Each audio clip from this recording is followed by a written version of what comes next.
আসসালামু আলাইকুম ভিউয়ার্স। আজকে আপনার জন্য আরো একটি নতুন ভিডিও নিয়ে এসেছি। আনা ফি গরিব, আমি কাছেই আছি। তাআল আনা ফি গরিব, এর অর্থ হচ্ছে আমার কাছে এসো, যে আমি নিকটে আছি।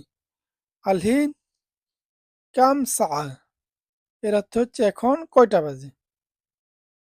কুল্লু বাব সাক্কার, এর অর্থ হচ্ছে সব দরজা বন্ধ। যখন আপনারা বলবে যে কুল্লু বাব সাক্কার, এর হচ্ছে সব দরজা বন্ধ করো। আনা গাবল রোহ, এর অর্থ হচ্ছে আমি আগে যাব। ইনতা বাদিন রোহ, এর অর্থ হচ্ছে তুমি পরে যাও। বকরা ইজি সোরা সোরা, এর অর্থ হচ্ছে কাল তাড়াতাড়ি আসবে। লাজিম গাইয়ের হাদা, এটা অবশ্যই পাল্টাতে হবে। আনা মাদ্রি, এর অর্থ হচ্ছে আমি জানি না।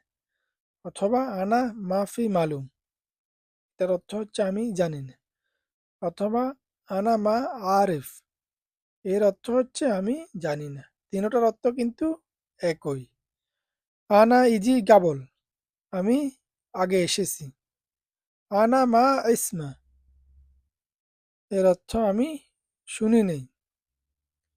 আনা আবগা মুসাহাদা, এর অর্থ আমার সাহায্য লাগবে। আনা কাল্লামতু হুয়া, এর অর্থ হচ্ছে আমি তাকে বলেছিলাম। আনা সাউইতু, এর অর্থ আমি করেছি। এরকম নতুন নতুন আরো ভিডিও শিখতে অবশ্যই আমার চ্যানেলটা সাবস্ক্রাইব করবেন। ভিডিওটি পছন্দ হলে একটি লাইক করতে ভুলবেন না।